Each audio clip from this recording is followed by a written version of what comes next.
On February 2, 2022, Delta Force operators prepared to infiltrate a residential compound in Atmeh, northwestern Syria. Their target, Abu Ibrahim al-Hashimi al-Qurashi, the shadowy leader of a notorious extremist group responsible for countless attacks across the Middle East, Africa, and Europe. Intelligence indicated he was planning a major operation after freeing hundreds of his detained fighters from prison, which would soon reignite the group's campaign of violence against innocent civilians. For the families who would be targeted in these attacks, time was running dangerously short. The mission seemed straightforward at first, a precision operation to capture or neutralize al-Qurashi and gather vital intelligence. But as the operators studied surveillance footage of the three-story house, they discovered something alarming. The target had surrounded himself with multiple families, including women and children, who weren't there by choice.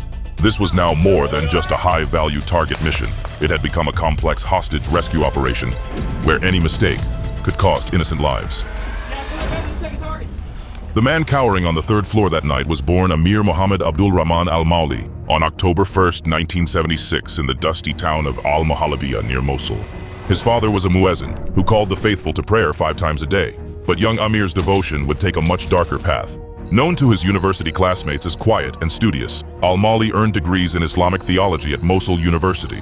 But beneath his scholarly exterior lurked a man who would earn the nicknames the Professor and the Destroyer. When American tanks rolled into Iraq in 2003, al-Mali traded his prayer beads for an AK-47. By 2004, he was knee-deep in the insurgency, orchestrating attacks against coalition forces. His extremist career hit a temporary snag in 2008 when U.S. forces captured him in Mosul and threw him into Camp Boca. But in a decision that would haunt America for over a decade, they released him in 2009. Free again, al-Mali became the architect of some of the group's most heinous crimes.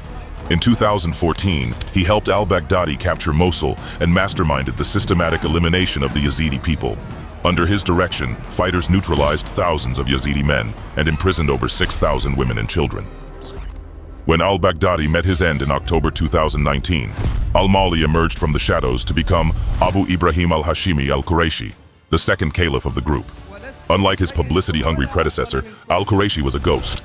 No videos, rarely any audio messages. He commanded his global network from the shadows, making him nearly impossible to track. That is, until he made one fatal mistake.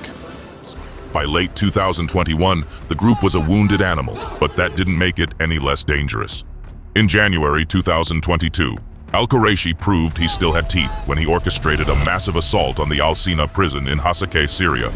Over 500 fighters attacked the facility, freeing hundreds of hardened extremists that breathed fresh life into the insurgency.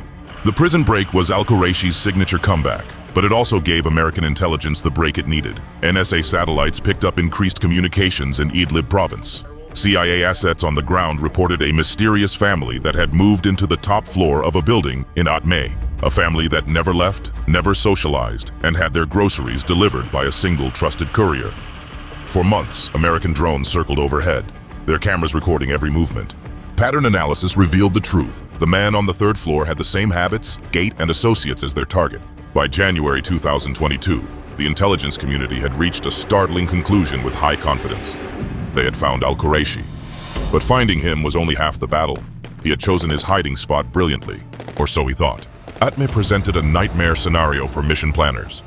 The small town sat just 2 kilometers from the Turkish border in Syria's Idlib province and was a stronghold of multiple extremist groups. Complicating this even more were all the civilians stuck there. And this place wasn't exactly the Ritz-Carlton either. With tens of thousands of displaced civilians crammed into makeshift camps, Turkish military observation posts watching everything, and multiple extremist groups who hated this group almost as much as they hated Americans, this place was about as bad as it could get. The target building itself was a tactical nightmare.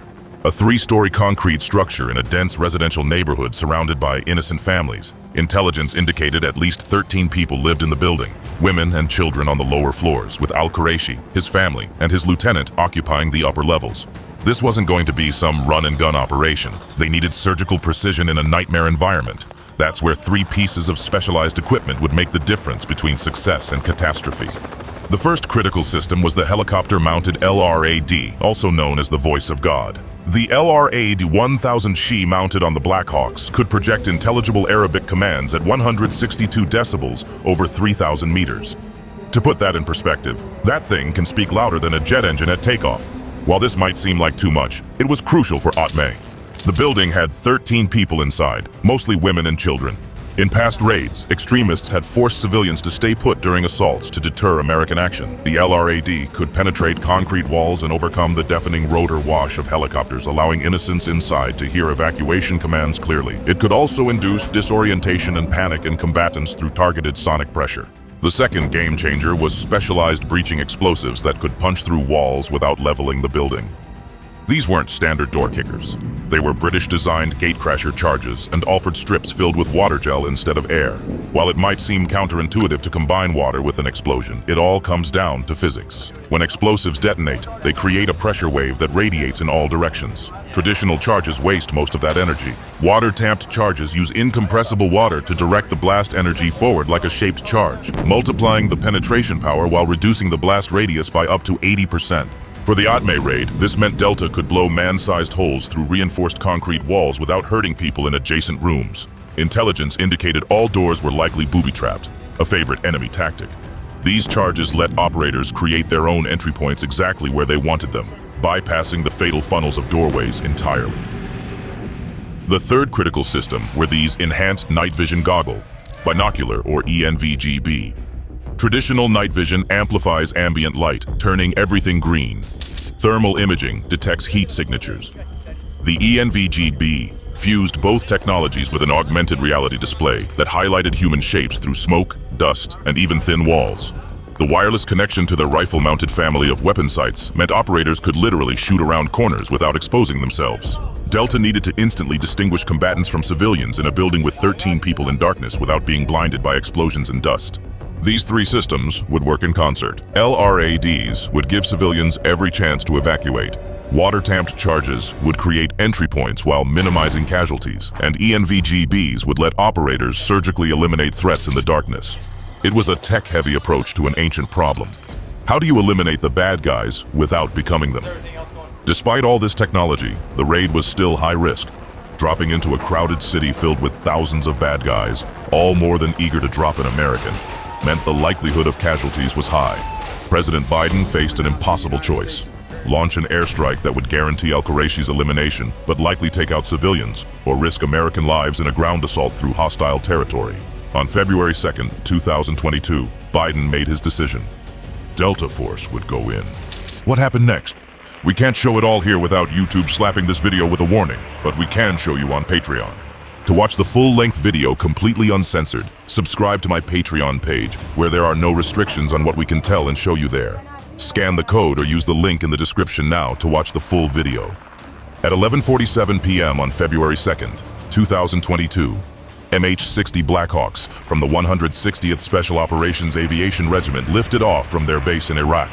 The Night Stalkers had done this dance before, flying barely above the desert floor to avoid radar, their helicopter blades churning up dust devils in the darkness. But 30 minutes into the flight, Murphy's Law struck. One of the Black Hawks developed a mechanical failure in its drivetrain. The pilots managed to limp it to a safe area about a mile from the target, but the bird was done. This $30 million helicopter packed with classified technology couldn't be left behind. The decision was made. They'd have to blow it up in place once the mission was done. After transferring the operators to a reserve helicopter, the mission carried on. At 12:10 a.m., the remaining helicopters arrived on target. Delta operators fast roped into the darkness as Apache gunships circled overhead, itching for a target. Within seconds, they had the building surrounded. MQ-9 Reaper drones fed real-time video back to the White House Situation Room, where Biden watched alongside Vice President Harris. Then came the moment of truth. The operators activated their voice from God that could penetrate concrete walls and overcome helicopter noise. They began broadcasting their warnings in Arabic. This is the United States military. Exit the building immediately. Come out with your hands visible. For 30 minutes, the messages continued. Inside the building, chaos erupted. Women screamed, children cried. And on the third floor, al-Qurashi made a decision that would define his cowardice forever. At 12:47 a.m., the first figures emerged. Women and children from the ground floor, hands raised and fear in their eyes. Delta operators quickly but gently moved them to safety. 8 children and 2 women made it out alive because American forces chose the hard way instead of the easy way. But al-Qurashi's lieutenant on the second floor had other plans. As Delta operators approached, he and his wife opened fire with AK-47s. The operators responded with controlled precision. Through their NVGs, which combined thermal imaging with augmented reality, they could see through the darkness like it was noon. The lieutenant and his wife were eliminated in seconds, but tragedy struck. A child on the second floor was hit in the crossfire. With no response from the third floor, Delta made the call.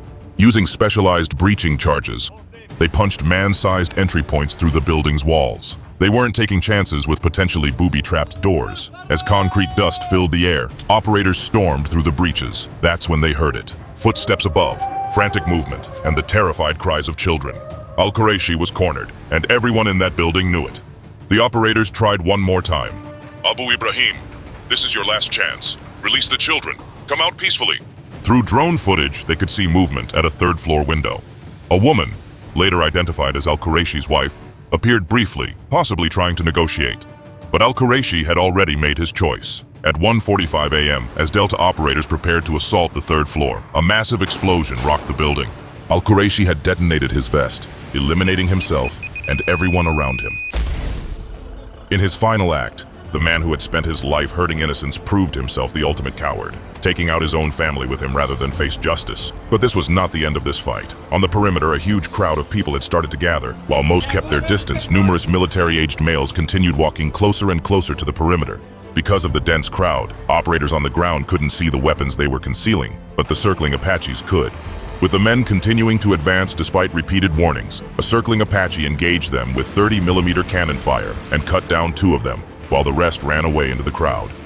Because of this engagement, Delta knew they couldn't spend a lot of time on the scene. Delta operators had to conduct the sensitive site exploitation in under 10 minutes. They recovered laptops, cell phones, documents, intelligence that would lead to future raids against the group's networks. DNA samples of what they thought was Al-Qurashi were collected to be tested at a forward operating base soon after. At 2:10 a.m., American forces departed, taking with them the intelligence hall and the knowledge that justice had been served. Behind them, the disabled Black Hawk erupted in a controlled explosion, denying enemy forces any classified technology. Within hours, DNA testing confirmed with 100% certainty the US had got their man. In an age where a drone strike could have accomplished the mission with zero risk to American lives, the United States chose to risk its most elite warriors to minimize civilian casualties. That's the difference between us and them. Al-Qurashi's demise wouldn't end the group, but it sent a clear message. You can run to the ends of the earth, but eventually, America will find you. And somewhere in the afterlife, if there's any justice, Al-Qurashi is discovering that there are no virgins waiting for men like him, only the judgment he spent his whole life running from. Bye for now.